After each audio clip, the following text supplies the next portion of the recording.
Now we start the main topic of our meeting, which is tracing the Ottoman rugs in Transylvania. I'm sure you are all familiar with the area. We talk about Romania. Transylvania is part of Romania, actual Romania. It was part of the Hungarian kingdom in the past, but it is part of what it can be. It is in contact with Central and Eastern Europe. So again, other regions of Romania, which are Wallachia, Moldavia, and Transylvania. And here is a landscape from Transylvania at Akadat. And you see the mountains. On the mountains there are the forests. And here is a map of the main cities holding carpets. Transylvania has several names according to the language. It is called Ardeal in Romania, Transylvania, the country beyond forests in Latin, Erdeli in Hungarian, and Siebenbürgen in Germany. Now we will go very quickly through the history. We'll start with the Roman Emperor Trajan, who conquered Dacia, which was the ancient region of that area.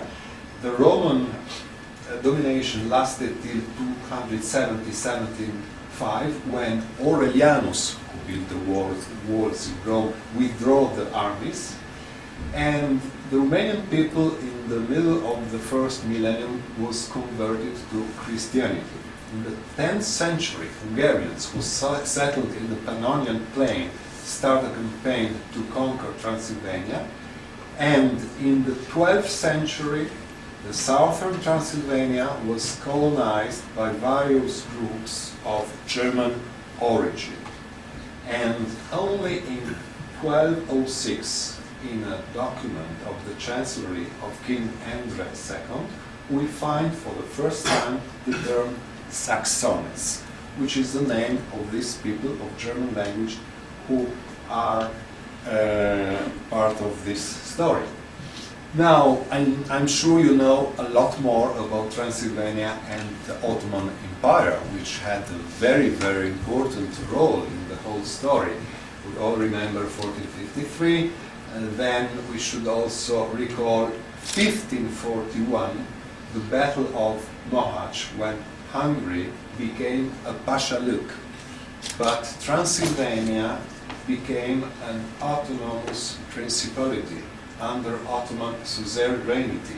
So you're of course familiar with the way the Ottoman Empire was organizing the regions submitted as a Pashaluk or as an autonomous principality. The main point is that Turks did not live in Transylvania. So this was only politically submitted, but it was not lived by Turks. So Turks did not build mosques in Transylvania. They were not there. In 1683, the Ottoman army was defeated at Vienna, and Transylvania became part of the Habsburg Empire. And then on the 1st of December 1918, Transylvania and Romania united after a referendum, and this is how modern Romania came out.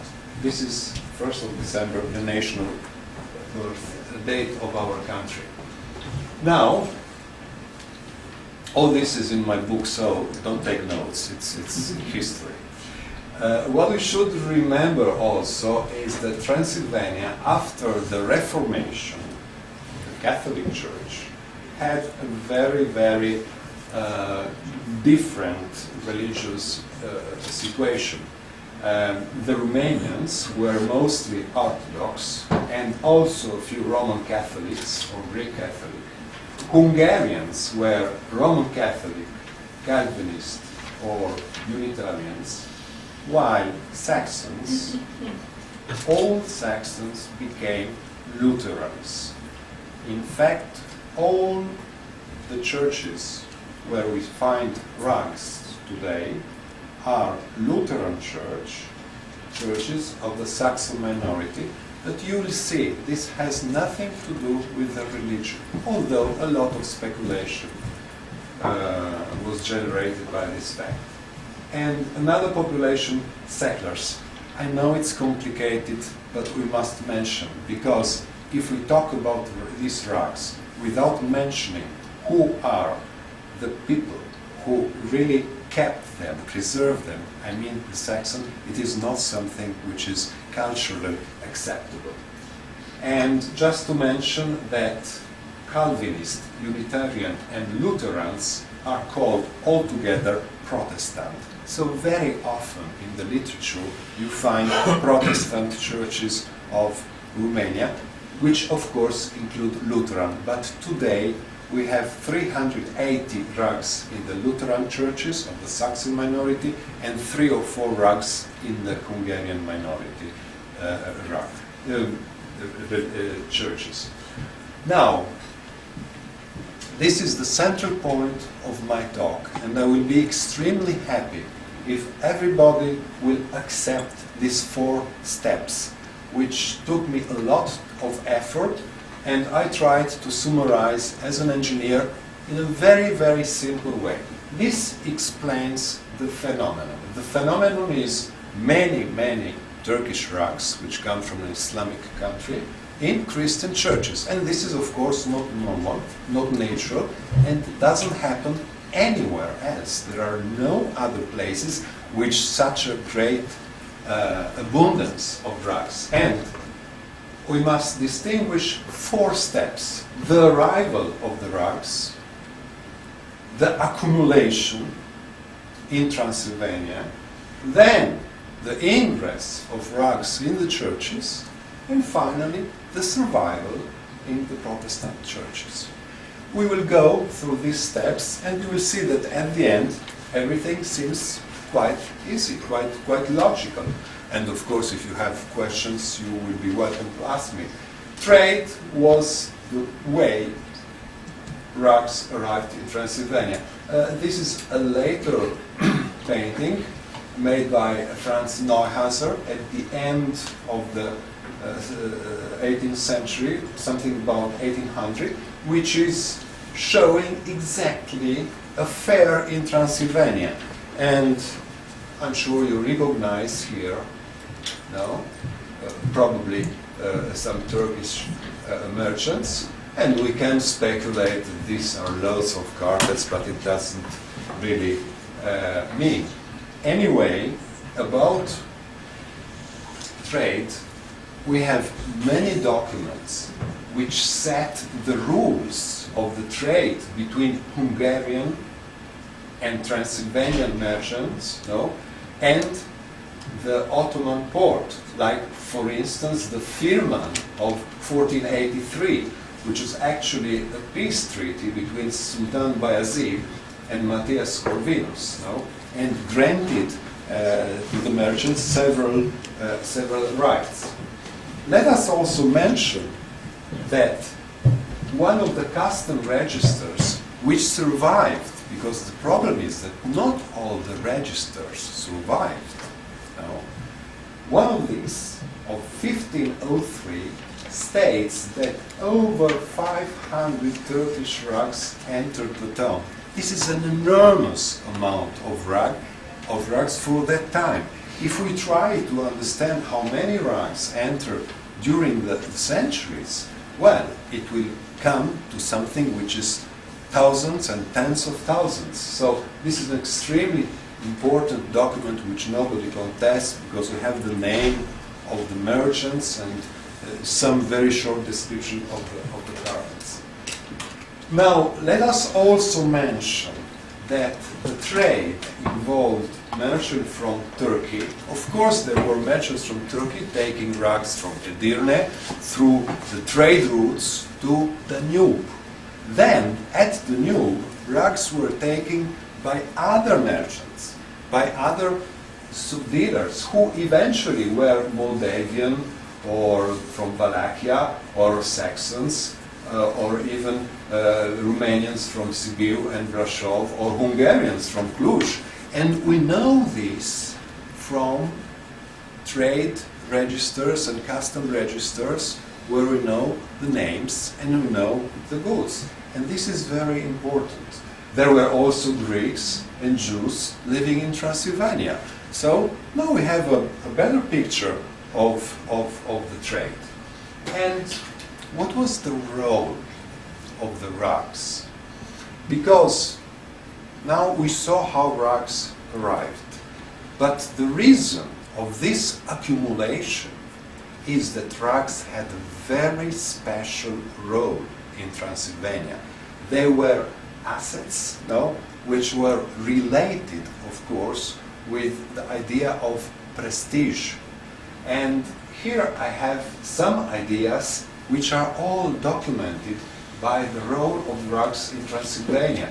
They serve to confirm the status, the social status of the owner, lending prestige on special occasions. They were gifts of prestige. They were offered, and we know this from the documents, in honorum, which means to honor the recipient. Rugs were also offered on important events in the life of prominent citizens, wedding of birth.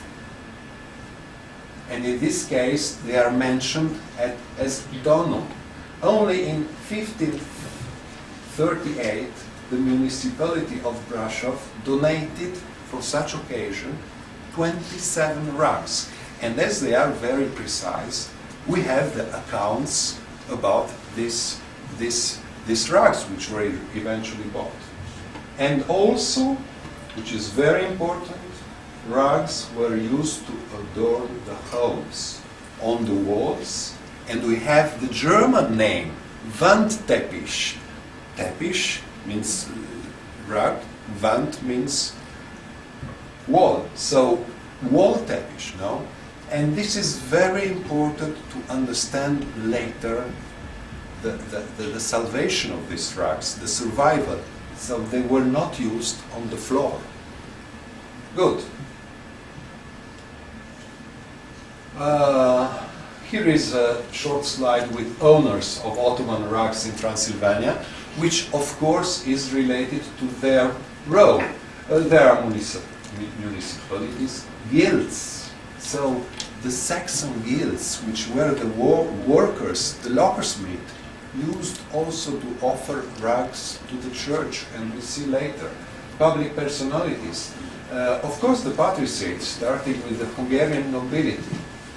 The problem is that no one single rug of the Hungarian nobility, which is known from the records that they had many rugs, hundreds of rugs in the collection of Gabriel Bethlen, no one survived, and no one can be proved that it comes from that collections, because of course wear and tear, and also the fact that the properties were disassembled. So the Catholic churches, in a moderate way, then the Protestant churches, particularly the Lutheran churches of the Saxon communities, were among the owners. And now the first step is, how did rugs enter the Christian churches? And this makes sense if we think that around mid-16th century, after the Reformation, most of the frescoes were eliminated or whitewashed. Today, we still find traces in the Lutheran churches of these frescoes. Like, for instance, this Madonna and Child of 1475, which is before Reformation. Good. And here, for instance, are some 15th century frescoes which survived, which were uncovered during the restoration of the Medias Church. Now, the church must have appeared in the eyes of its recently converted parishioners a large, cold, and empty space, arousing feelings of horror vacui. The church, without the paintings, was of course looking empty, no? And here is how rugs were brought to the church. They were donated to the church in order to be a humble decoration. And we know this precisely from the inscriptions on the rugs. These inscriptions are extremely precious because it's not something usual to have old inscriptions about rugs. Of course, carpets are always something anonymous. We don't know who made them. We don't know where have been made. So these inscriptions are extremely important. Like, for instance, this one which says, "Donated in honor of God and to adorn the church." Just a few words and everything is clear. Good. The inscription is in Latin. Some other inscriptions, which we'll see later, are in German. Latin was the language of the clergy. German was the language of the more simple people. And here are some other inscriptions which survived. Now, I hope that nobody can doubt about the fact that an inscription on a rug which stays in a church for 3 centuries, it's very, very important document. We cannot doubt that somebody who writes on a carpet and gives this carpet to the church, well, he cannot write a wrong year, no? Because this is contrary to the idea of order and of all of the churches. And what does this inscription say? One of them says, "Donated by Hermann Hannes in 1698 on the Latter Sunday." Good. And eventually, this date helps us in dating this type of carpet, becomes a landmark. It's very important for carpet study because we don't have documents about dating. Another one says, for instance, Hannes Mergles. Again, you see there are only Saxon names because the owners were Saxons who were parishioners, no, who were donating rugs to the churches. No, gift to the church of Weidenbach in 1706.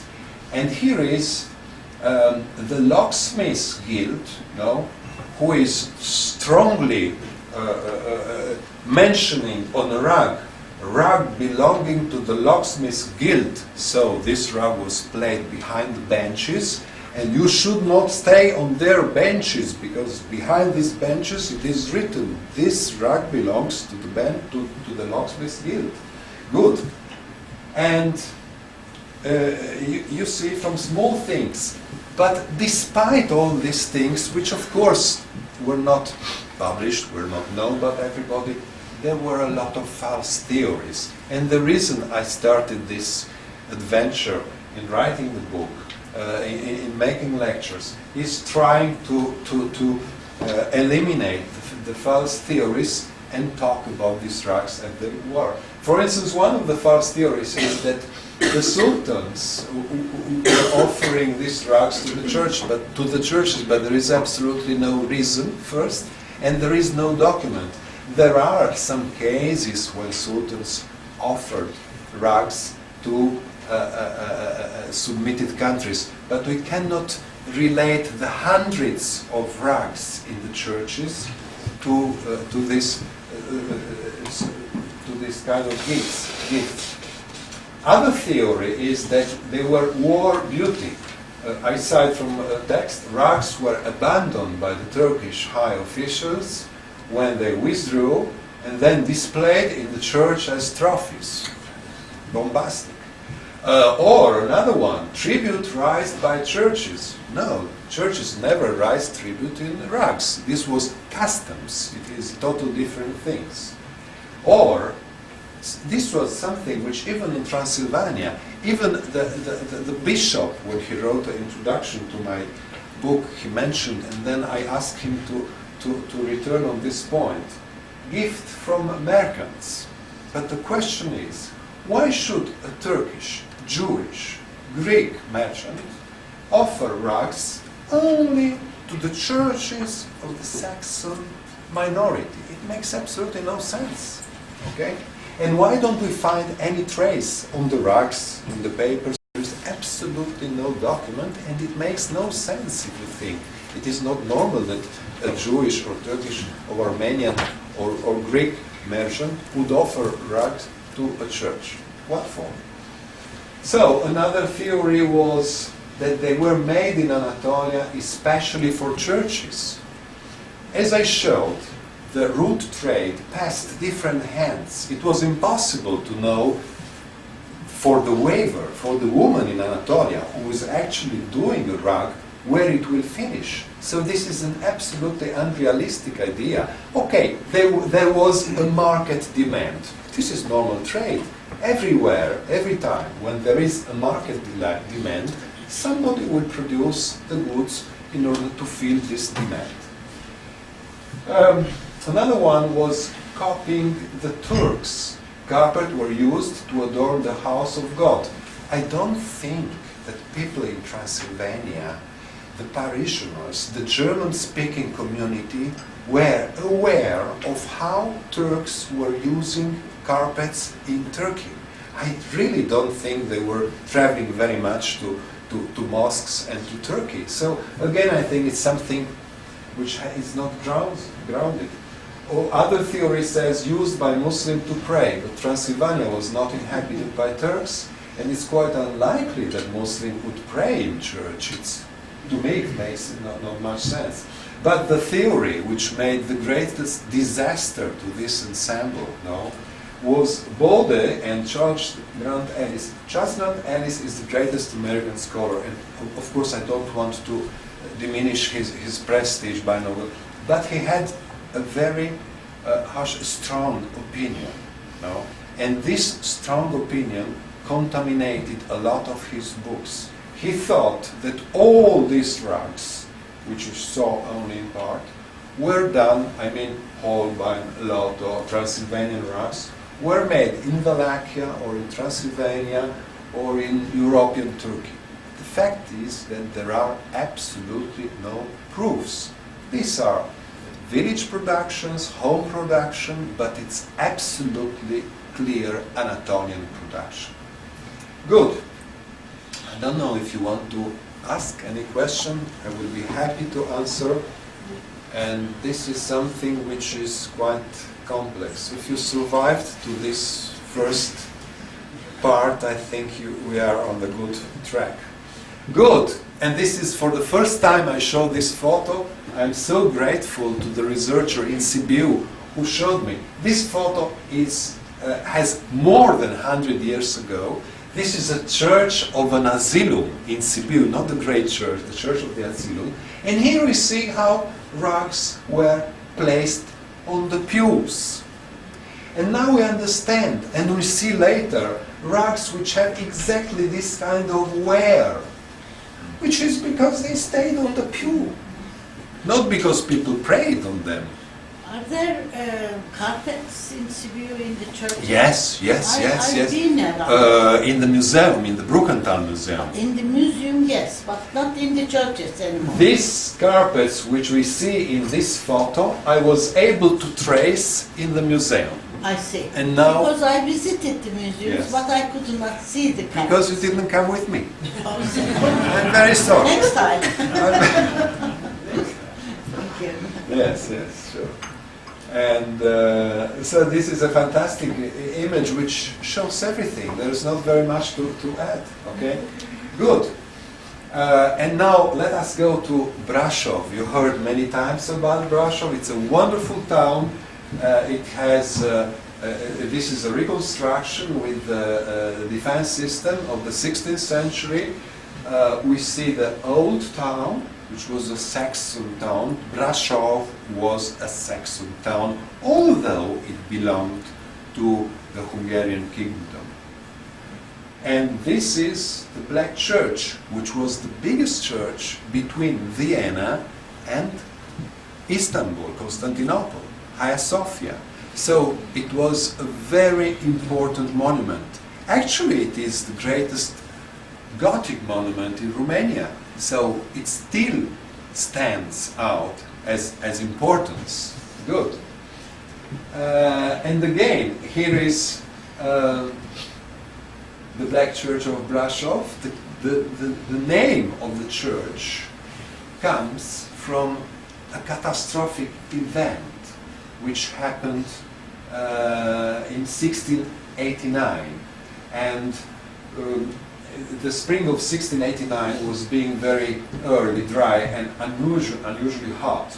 on April 21, fire broke out. Most of the houses in the town center were of wooden construction, roofed with wooden shingles.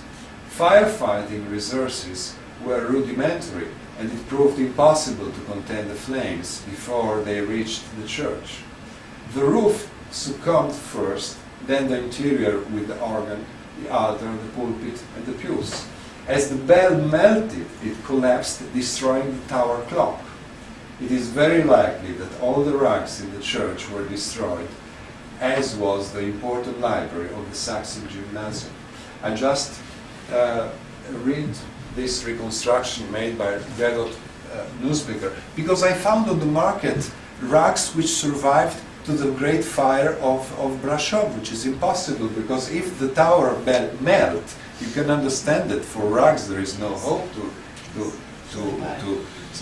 And what is the situation today? In the decades after the fire, the pietistic movement encouraged parishioners and guilds to contribute to the refurbishment of the church, which included replacing rugs. So people were donating rugs, which they had in their own homes. Okay, so they were not absolutely new. They may be old homes, old rugs. And today we have in the Black Church and in the parish of Brasov, which has different churches, we have 114 rugs in the Black Church, 14 in the Blumenau Church, 2 other rugs in Oberforstadt, and 27 rugs in storerooms. And little by little we see many of them. This is the altar. Oh, good.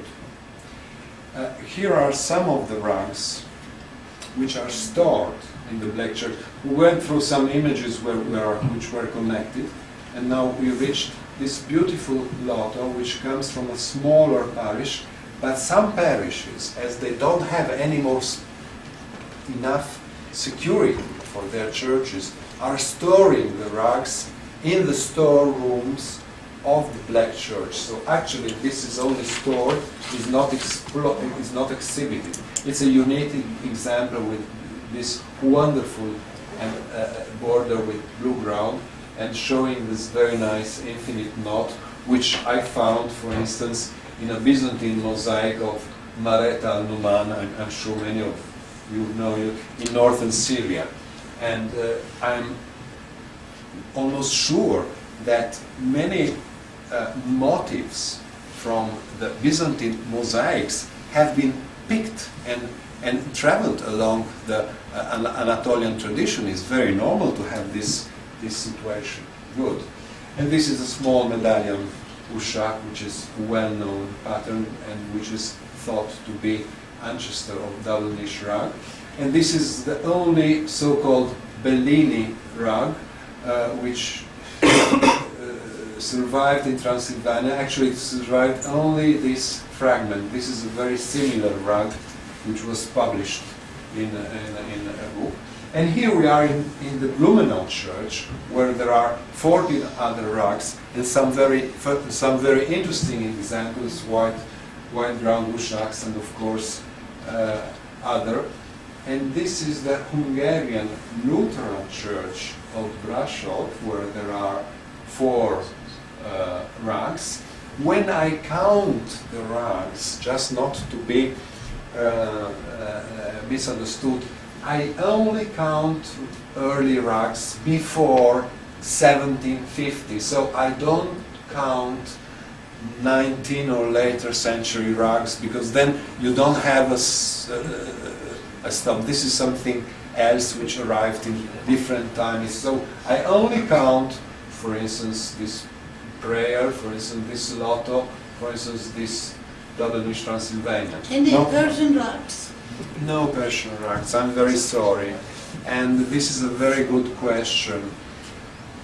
Although they are mentioned in documents, but you know the documents are not made by carpet scholars. So when they said Persian, we really don't know if it looked to them Persian or it's only Even because today. they thought, yes. Even today, I have 2 answers. First of all, of course, Anatolia was closer and probably cheaper. Second, you must think that from Transylvania, for over 120 years, rugs are taken away by the trade. And of course, dealers and merchants first picked the best examples, probably. Maybe they were sometimes at certain point, but probably very, very few. Very, very few. And this is a small church. For instance, this one has only lotto. Also, this one has some lotto. Interesting. As you see, rugs are not homogeneous. They are quite different from church to church. But here again, we should not speculate. It's a matter of taste. It's a matter of even of fires. If the church had a catastrophic fire, then probably it will not have old rugs. For instance, in the monastery church of Sighisoara, we have 38 rugs, but we have an account of a big fire of 1676, and the account of the disaster says that a certain Johannes Sift, a commoner, saved 4 rugs and 4 books from the flames. Now this is very interesting. In a fire, a commoner saved rugs and books. This proves there was great appreciation. Yes. Of course, he was aware, I think. Good. And in this church, for instance, I have a unique example. It is thought to be late 15th century, and it is a highly controlled geometrical style, probably reminiscent of Seljuk rugs of 12th, 13th century. No? And again, every attempt to find a similar lattice to me was unfruitful. Good. And in the same church we have a star Ushak, absolutely beautiful. Most of the carpets in the churches are small carpets. It's normal. On the wall it's easier to place a small carpet. No? And in this church we have the earliest bird rug, dated rug. So on this bird rug we have the date 1646 from the will of Laurentius Bolkes, again a Saxon name. And this is a landmark for dating this type of rugs, which were believed to be in fact later. So you see how important it is to have small details, and it's absolutely evidence. And look how interesting. You asked me, how do I know that they used to place rugs on the walls? And just follow me. This is a painting, a fresco, discovered in a Saxon home in Sighisoara from the beginning of the 18th century, when we know that rugs, bird rugs, were no more available. So what we can think is that probably somebody wanted to have a rug on the wall, and it was difficult or not easy to find, and somebody painted. And this is a rug. It has the border, it has the main motifs, no? And okay, it shows that rugs were placed on the walls. Good.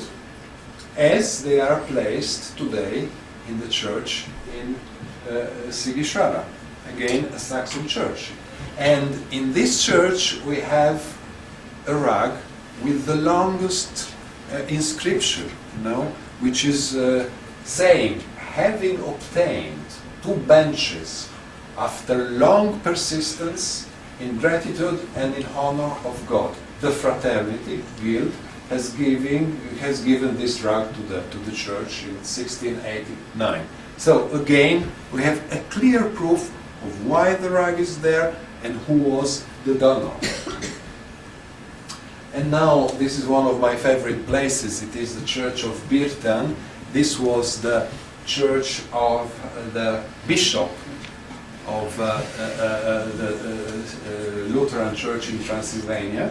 It has a small collection, again a dated rug here, and close to close to Birtan we have Mediash, which probably has the nicest collection because the records of the church never mention catastrophic fires, and we'll see what is the issue. Here we have the largest collection, about 13 Y2 shacks of the three types, Chintamani, bird, and scorpion. And here they are on the wall. And this is a recent photo, and as you see, they are becoming darker and darker because it's very difficult to keep in a church rugs being always clean, you know. Still, they were not very dusty. Yes. Now they clean. Yes, But, yes. of course, it's not very safe. And in this church, in St. Margaret Church, we have one of the nicest examples of this Holbein from early 16th century, and three other more Holbeins. Why? Because the church did not burn.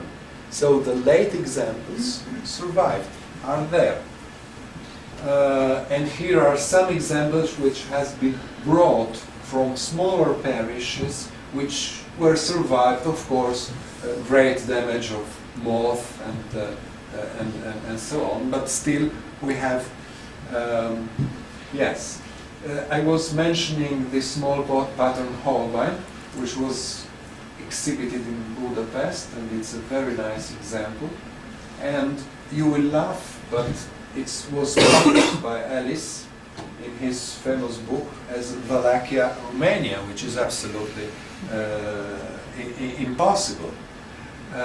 And here we have another rug, the same parish, of a Lotto pattern. I'm sure you are familiar with Lotto pattern, and it's one of the nicest groups and very well represented in Transylvania.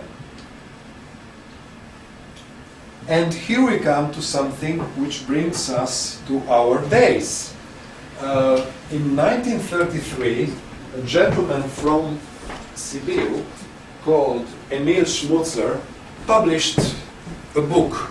The book was very big, and the book was only published in 300 copies. And this is a reduction, a reprint from the original book I had. And the fact was that this book was expensive, so people could not read it, and it was in German, so very often English scholars do not read German. So I did a reprint of this book with English translation, and we did more. In this book it's published a rug from the Mediash parish which disappeared. It is the only animal rug which is recorded in Transylvania. And I'm very happy to show you the replica of this rug produced after the design made by a good friend, Ali Rizatuna, who with a lot of effort redesigned, according to the image, the whole rug. And our friend who is here, Mehmet Cicik, they did this wonderful rug. And I want to say hello to Mehmet, and I'm really grateful for his work. And we are going to donate this rug to the parish of Mediash. And this rug will be hung in the church. And it will be inscribed with 2011, which is recalling 1 year since the father of this church, who is a great friend of carpets, was elected Bishop of Transylvania. So it is a very nice thing, which I hope will bring interest about this topic. There is also another theme in the church, in the same church of Mélyes.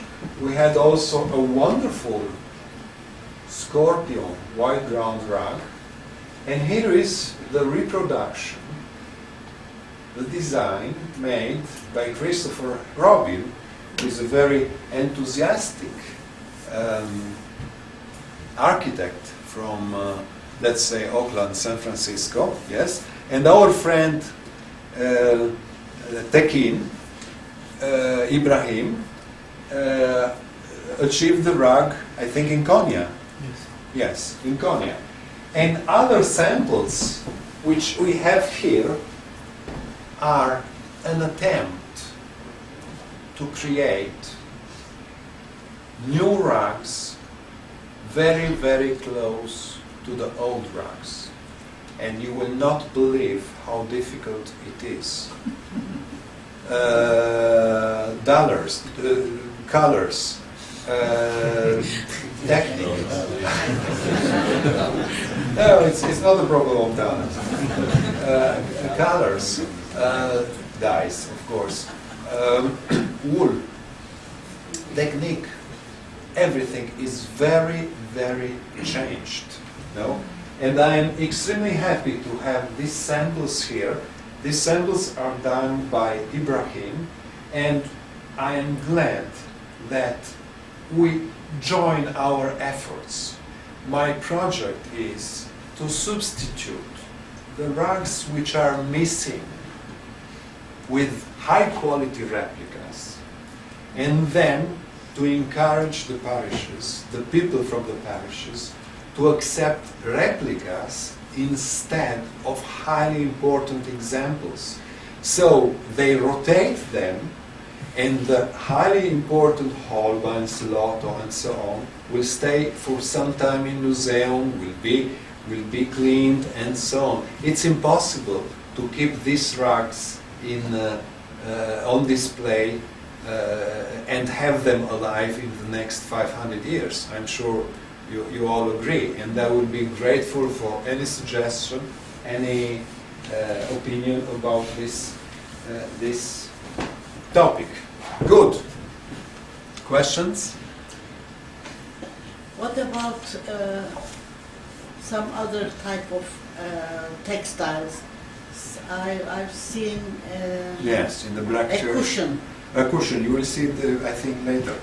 Now, let us continue our tour in Transylvania. This is the National Rugadal Museum, where there are fantastic rugs, and again, the condition is incredible. They keep it like this, which is questionable, yes.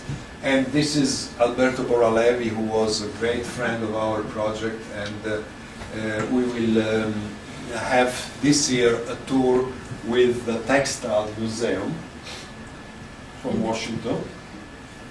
And this is another wonderful rug from the collection, absolutely full pile and perfect mint condition.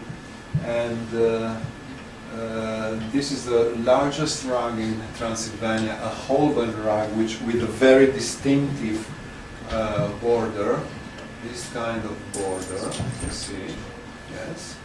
It's almost unique, except for the fact that we know there are two examples in Istanbul and one in the Textile Museum. And here is the story, a condensed story of the Bistrica parish. It is a very sad story, because Bistrica had the second largest collection in Transylvania, and at the end of World War II, 50 rugs which used to adorn the Bistrica church had been taken to Germany, of course, in order to be sheltered, but they have been hidden in the Germanische National Museum in Nuremberg, and they never return back in Transylvania. So if I will not be able to bring them back in Transylvania, I will at least make replicas of these rugs, no?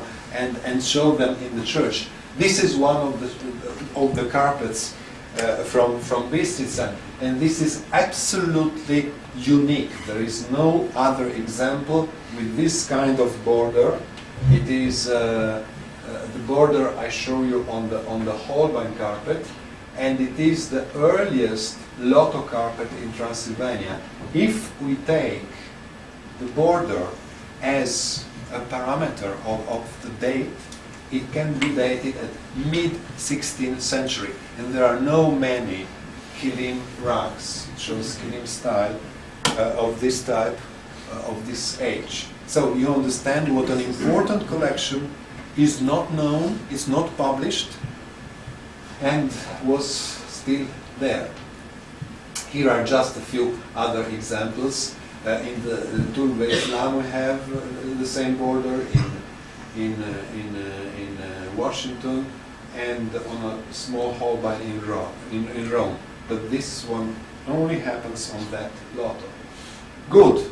And as I mentioned, all this information we're taking from two books, from my book and from Emil Schmutzer books, which are here.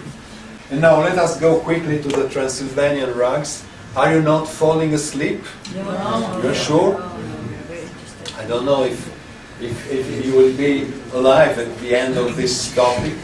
Now, first of all, I must ask everybody to accept these terms. By Transylvanian carpet, I mean in the literature, and I try to unify the terms in 5 languages of my book. I mean single niche, and indeed this is a single niche rug, okay. Single niche Transylvanian. This is a double niche Transylvanian. I think this is quite obvious. And then I call this now plain niche. I think it is very clear. I don't like to call it prayer, because putting together prayer and Transylvania, where this had absolutely no prayer function, is mixing two things which are opposite. All these carpets were used to decorate churches. So we can call them prayer carpets as a group, but I think the term Transylvanian prayer rug is wrong. It's better to say plain niche Transylvanian, and we have an idea of what we mean, and also column rugs. I think it's very simple and it's very practical, because we must have names for rugs. If we don't have names, it's difficult. Now let us see how all this happened, and we'll have some beautiful example of double niche Transylvanian, which are the first period, okay, with the star and cartouche border. Yes, with Michael Francis likes to call first period. He also calls this Persian influence, okay.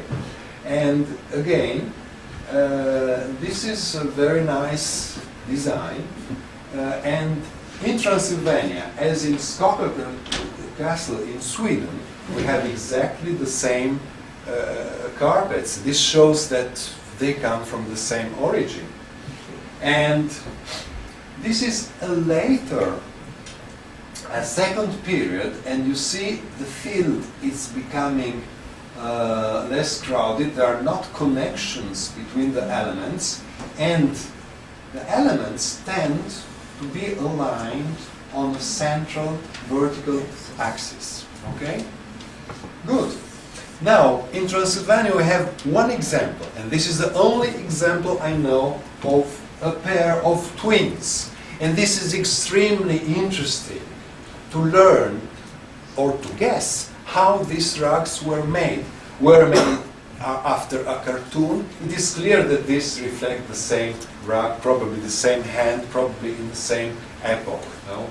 It is impossible that all this combination just come out like this by chance. But we notice difference. We notice that some minor borders are different. We notice details which are not the same. So probably the weaver had a plan and then he was improvising.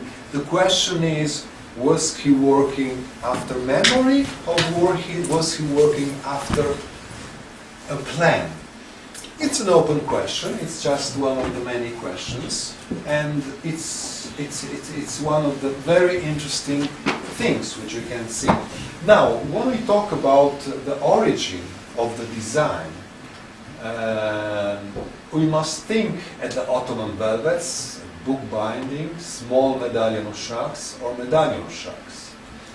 The problem is that these carpets do not have a clear, known prototype.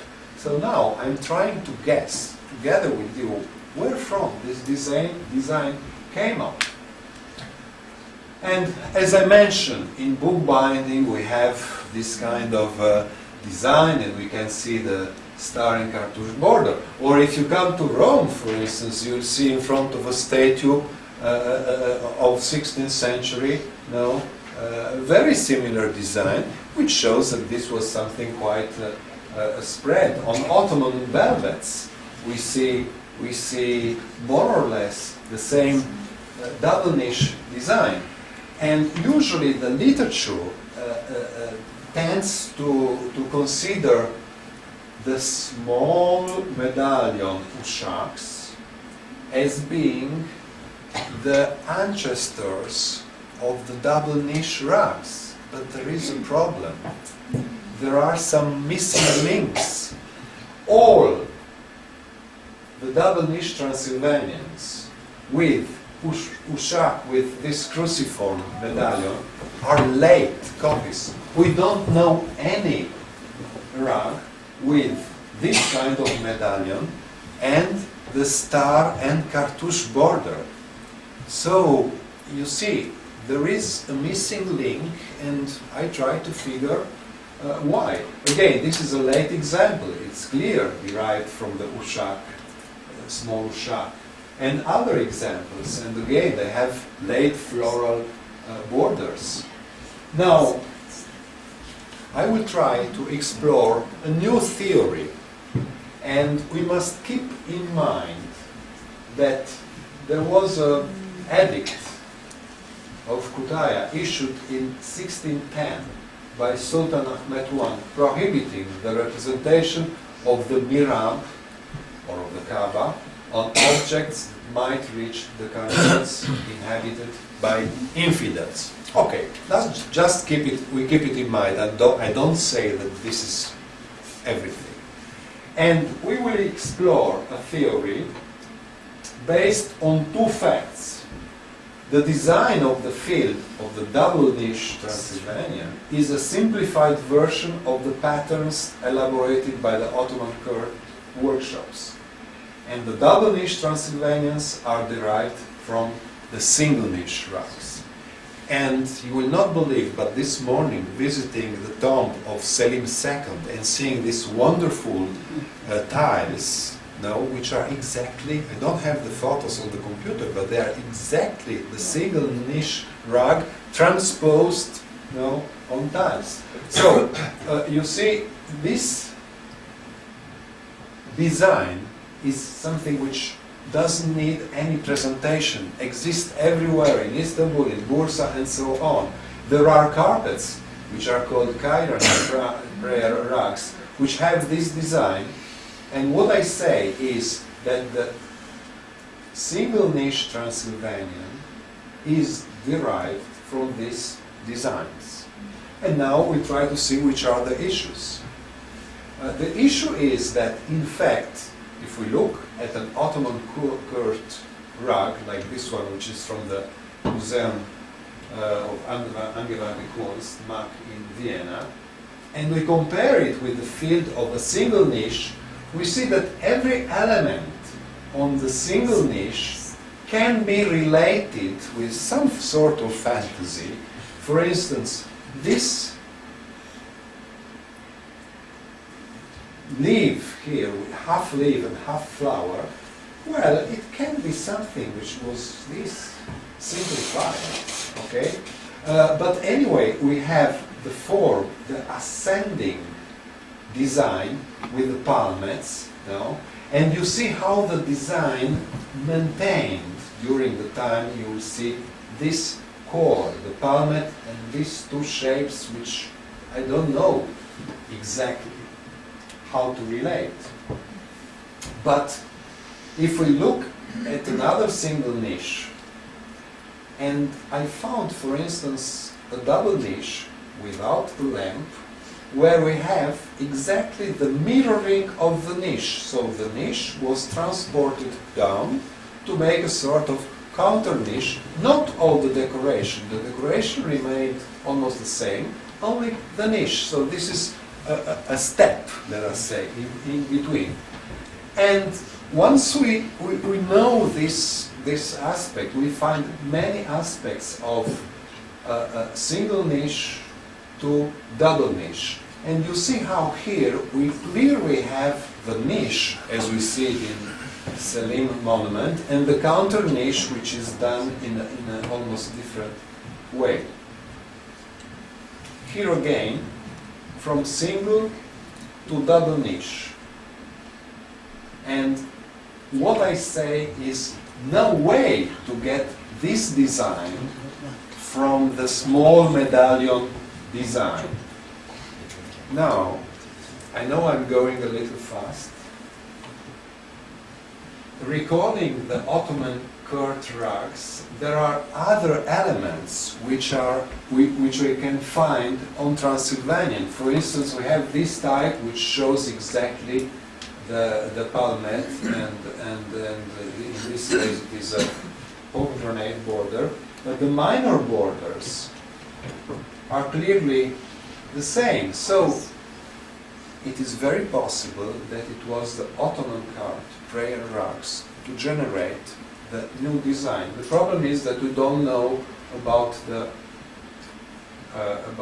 cartouche. Here is another example which shows clearly how this wonderful bouquet of a rug, which you surely know from the Topkapi, survives in the Transylvanian rugs, and this goes along later in Bergama, in Datskiri, and this is an everlasting element which is present in every group. And what about the origin of the cartouche border? This is a big question because we don't have a prototype. Of course, there are similar things in Persian and Iranian and also, but nobody came out, and I'm not able to satisfy your curiosity, with a well-grounded theory about the origin of the started cartouche. Probably it was designed at the Ottoman court, but this is only something which we can guess. What I will be happy to ask you is, you see, in many cases, we have this, in the shield, we have this form. Nobody told me, nobody was able to tell me what it is. How do you call it? How should we call it? Is it related to these standards, to the alarms? It is mirroring of this image. Is anybody having an idea about this motif? If somebody has an idea, write me. What is this? It's so often, also on later rugs, I see it so often. But as you mentioned, as you can see, the cartouche border vanished. And this is a question. Why? It was such a nice border. What happened to the cartouche border? Every element can be found, but not the cartouche border. So, I leave it as an open question. And I thank you very much for your attention.